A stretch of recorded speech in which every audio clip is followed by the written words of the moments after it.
Introduction. Conflicts are inevitable in the lives of people. A person can be involved in a conflict situation with family members and friends as well as colleagues or even strangers. Conflicts are usually caused by the incompatibility of principles, aims, interests, or experiences. In every case, the success of conflict resolution depends on the selected strategy. In its turn, the choice of a strategy for conflict resolution is determined by the type of conflict, usually people, or issue-focused. Whetten and Chron suggest a two-dimensional model of conflict behavior based on such characteristics as assertiveness and cooperativeness. It includes 5 approaches to conflict management, such as avoiding, accommodation, compromising, forcing, and collaboration. Traditionally, compromising is considered the most appropriate approach, which is intermediate between assertiveness and cooperativeness. However, Whetten and Chron claim that a collaborating approach can be more efficient because it can address the concerns of both parties fully. Thus, collaborating seems to be the most constructive way of conflict resolution. Logical appeal. Collaboration as a way of conflict resolution is considered efficient in the majority of cases. It presupposes the development of the best possible solution for all conflicting parties.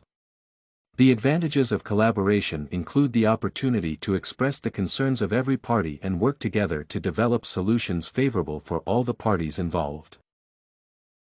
Collaboration is frequently treated as a problem-solving method.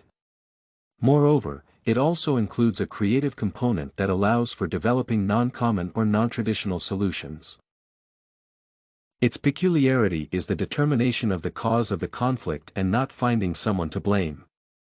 This specific feature makes collaboration a rational approach suitable for diverse conflict situations. Moreover, collaboration is based on the respect of all the involved parties.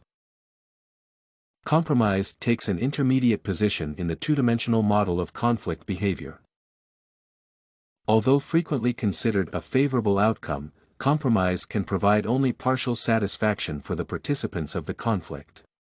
It means that every party has to sacrifice or make some concessions to obtain a common gain. Still, compromise can be appropriate in some conflict situations.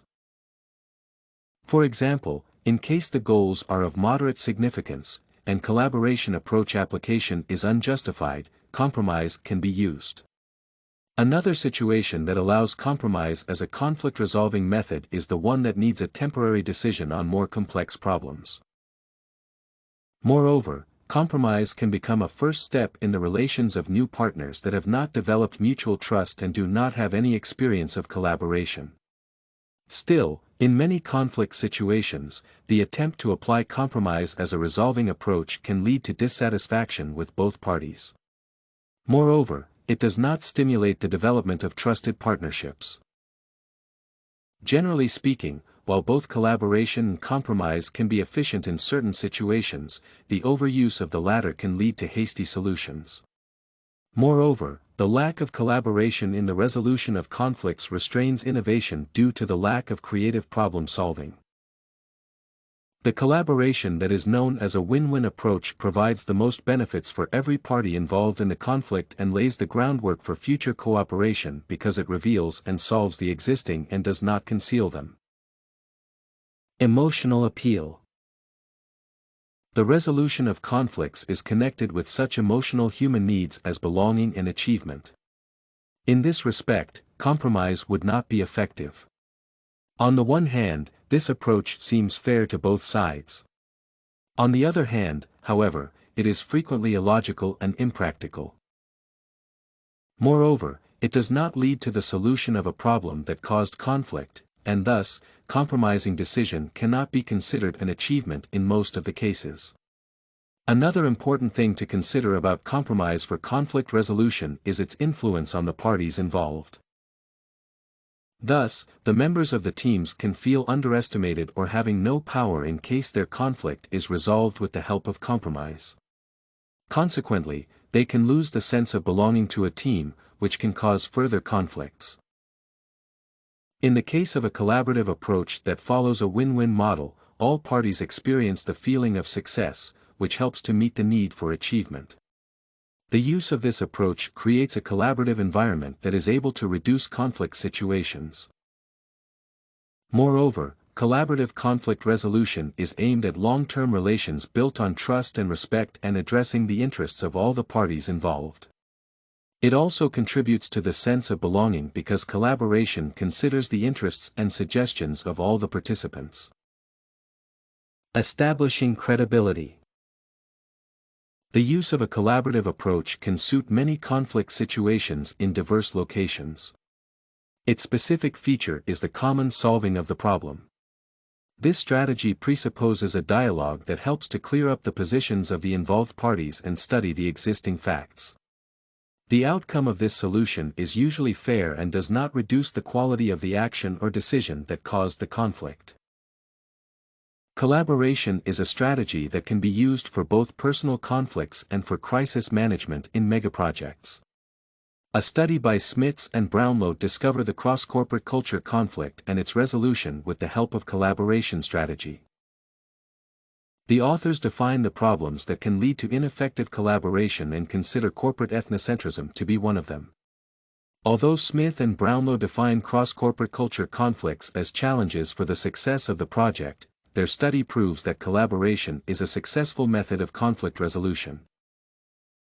At the same time, compromise can also be efficient. I have experienced a conflict involving an employee who is constantly late, and the manager who was not satisfied with this situation. The conflict had to be resolved because the manager was ready to fire the employee.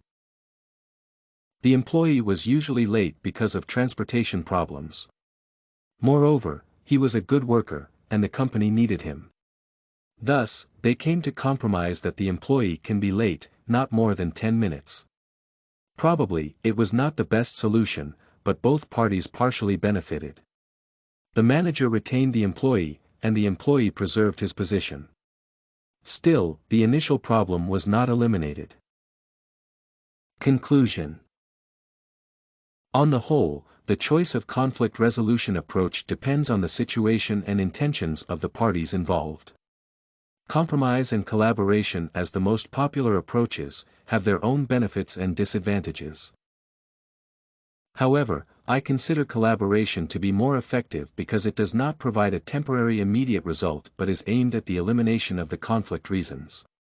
Moreover, it stimulates the development of a collaborative culture, which can reduce the number of conflicts. In addition, the collaborative approach provides mutually beneficial solutions while compromise presupposes partial satisfaction. StudyCorgi.com has everything you need for successful studies. Writing tools, informative articles, and essay samples. Come check it out.